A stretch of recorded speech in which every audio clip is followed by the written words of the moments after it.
Welcome, everyone, to the Everything Show, episode 557. I am your host, Matrix Lord 212, and I'm with Steampunk Star Raisin. VamperStreet.com. What's up, Gloria? Hello, everybody. What's up, Sally? What's up? All right, so when we're waiting for Ray, I'll send him the link again. But we got box office numbers for Star Wars, of course. Shoot. And let's just send him the link. Hold on.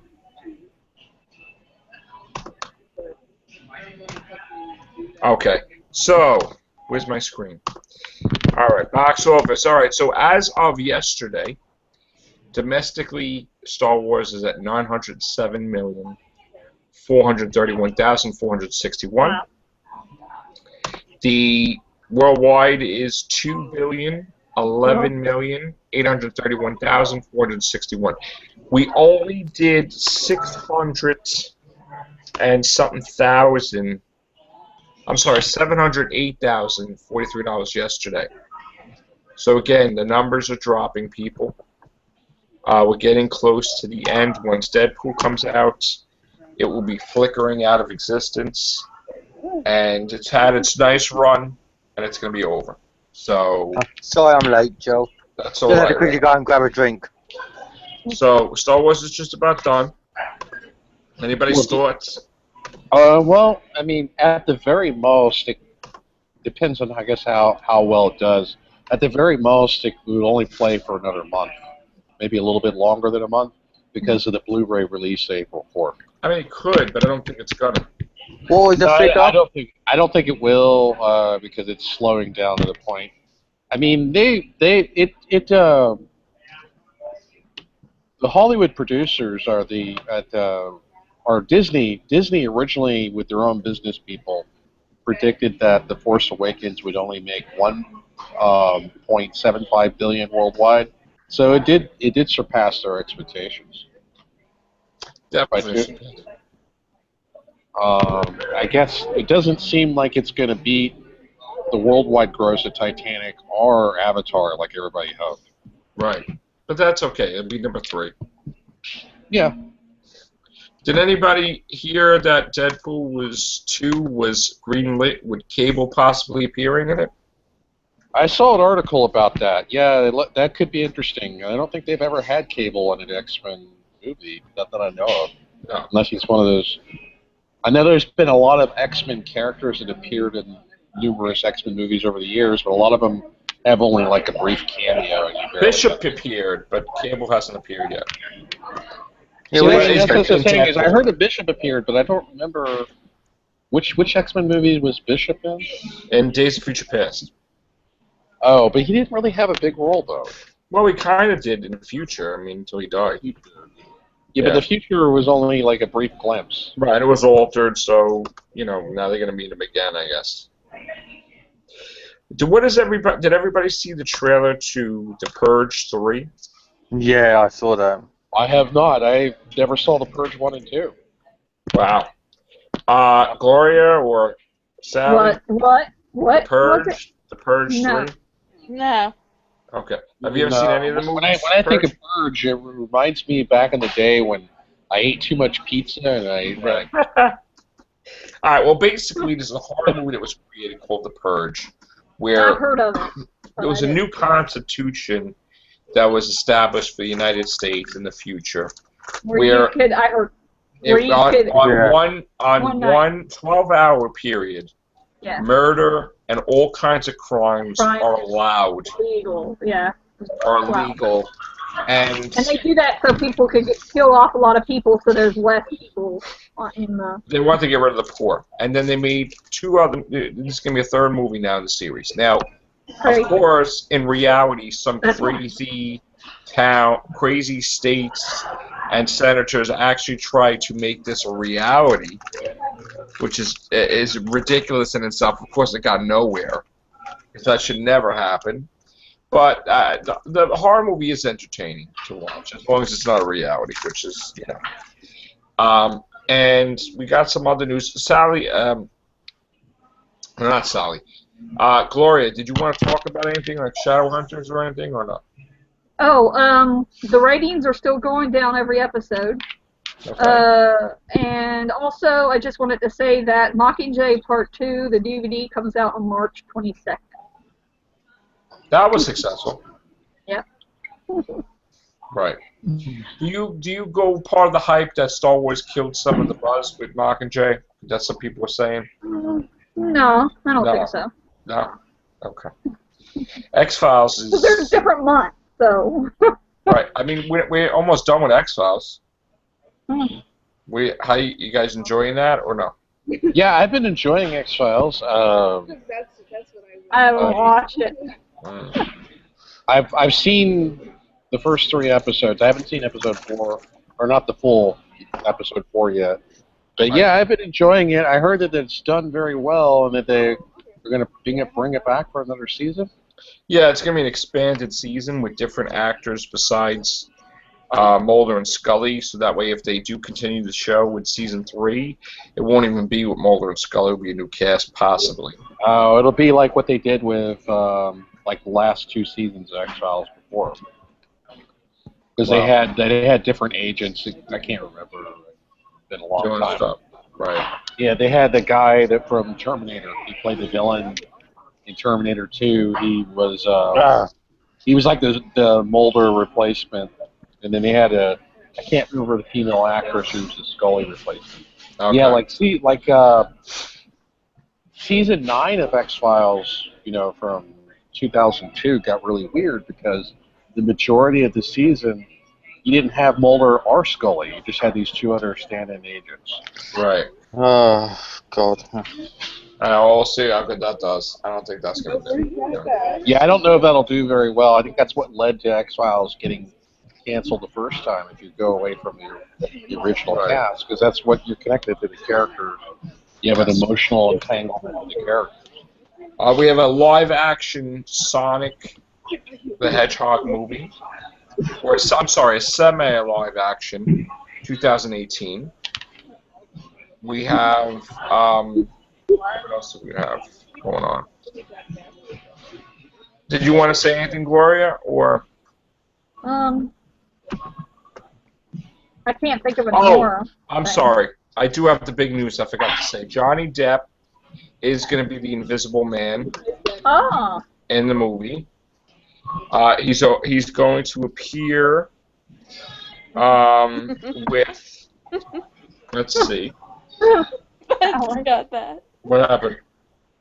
You see Invisible Man, and then you said he's going to appear. Oh, I didn't even get that. Yeah. Yeah, that was funny. Tom Cruise is going to be in the movie with him. He's going to appear with Tom Cruise. Oh, no. We're not up here with Tom Cruise. Right. We're not up here. You're cracking me up. That was funny. He's going to appear in Tom Cruise's bedroom. Oh, hang on. Leave me alone a minute, Daniel. Also, we have Charlize Theron. They want her to be in the Fast and the Furious movies. You guys hear about that? They want her to be the villain. Yeah, Fast and the Furious 8. They want her to be the villain. That's interesting. Yeah. What do you have to say, Steampunk? Yeah, that's all I have to say about that. Yeah. All right. Ray, you have anything to say? I just can't wait for it. I just love the Fast and Furious franchise. So anything, some good leap.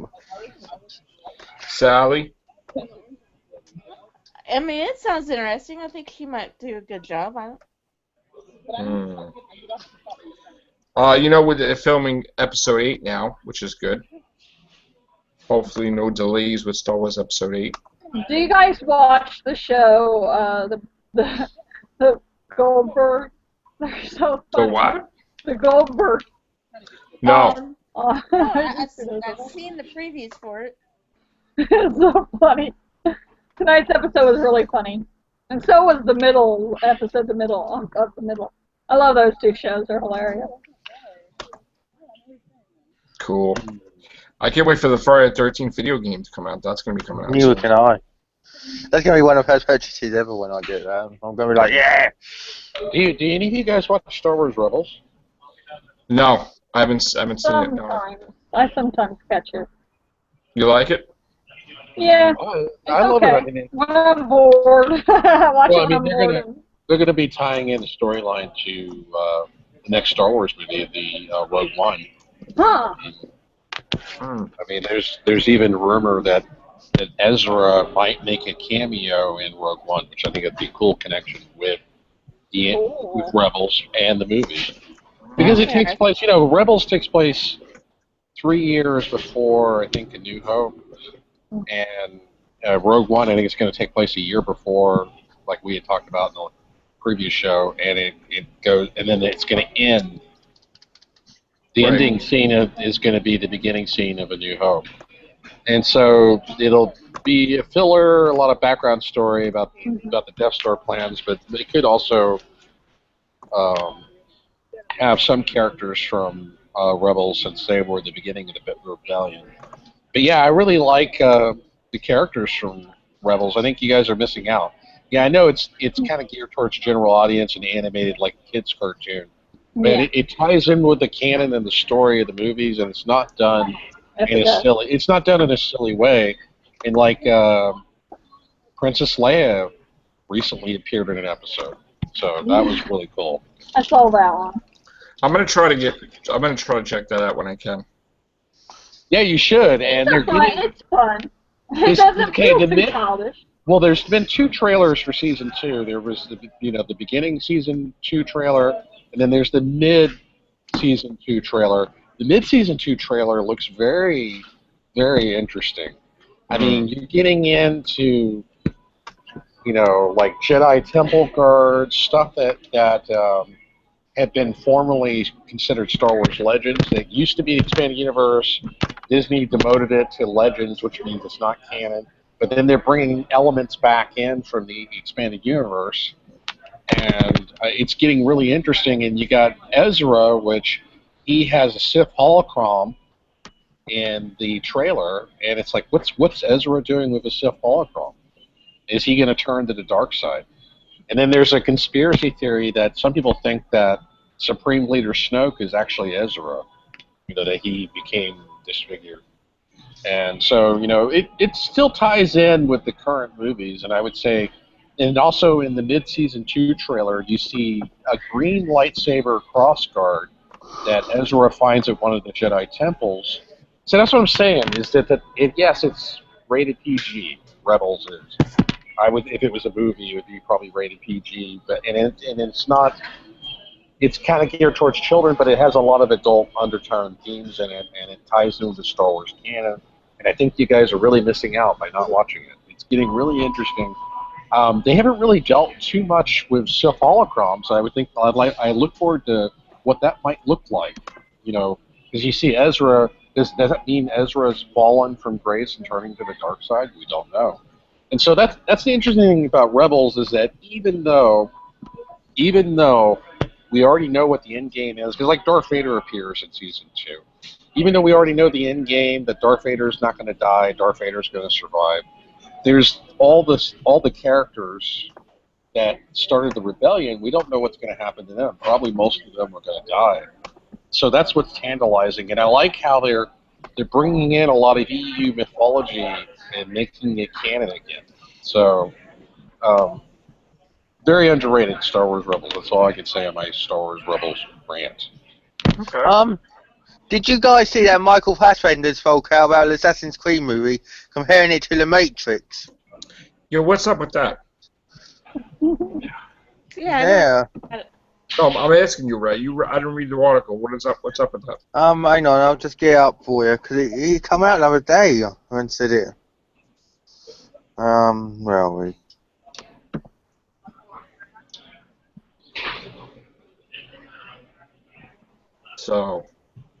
So, yeah, and also what appears to be Darth Maul in the mid-season 2 trailer for Star Wars Rebels. So at some point, I think Darth Maul is going to return, and maybe we'll finish his story arc as well. But and if they if they're going to start to bring in a lot of EU stuff and bring it back into canon again, it's possible when they come out with the Obi-Wan Kenobi movie. There was a comic book that was released years ago that took place between episodes 3 and 4 of Star Wars, where Luke Skywalker was still a young kid, and it fills in some of the backstory of Obi-Wan Kenobi being the guardian of Luke Skywalker and why he became a hermit. And Darth Maul goes to Tatooine to try to kill Luke Skywalker as a kid, and then Obi-Wan Kenobi jumps out of the shadows and kills Darth Maul. And so there's a theory that that's what the Obi-Wan Kenobi movie could be about. And, Darth Maul, of course, returning to, previously seen in Clone Wars, returning to Star Wars Rebels. It's really interesting. Don't think of the Clone Wars and Star Wars Rebels as a kid show. It's more than that, because it ties in with all the movies. Right, I've got an article up, Joe, if you want me to read it about it. Hi. The ancestral memory hook makes the movie much more elevated for the audience, Michael Fassbender explained. He said, I've always thought about the Matrix when we've approached this, he told Empire, pointing to the franchise's notion that descendants of the assassins can access ancestral memory to give them skills and knowledge they otherwise wouldn't possess. This idea of DNA memory elevates it from a basic fantasy genre, because you have something an audience can actually believe in. Then the journey becomes so much more elevated because you're on board in a different way. That doesn't mean that Assassin's Creed will assemble the Matrix in other ways. However, don't go looking for next generation bullet time in this movie. What is really cool is that our action sequences are on real sets and real locations. There's very little green screen in this, which is highly unusual in these films. We have stunt guys jumping across buildings in the Maltese capital Valletta. We've got a stuntman called Damien Walters doing a 120-foot leap of faith without any rope into a bag. So it's incredible to see. Wow. That's dangerous. I mean, they lost somebody in Resident Evil, so that's really dangerous. But it's incredible that they're comparing it to the Matrix when they were doing it. Oh. Well, I mean, the Matrix inspired a lot of sci-fi films since then. I mean, I've seen a lot of action movies and sci-fi films that mimic a lot of the moves from the Matrix. Yeah, me too. All right, guys, that's going to be it for tonight. I have to go to bed, so thank you, Gloria. Thank you, Sally, Ray. And Anytime. See you tomorrow. Take care. Bye for now. All right.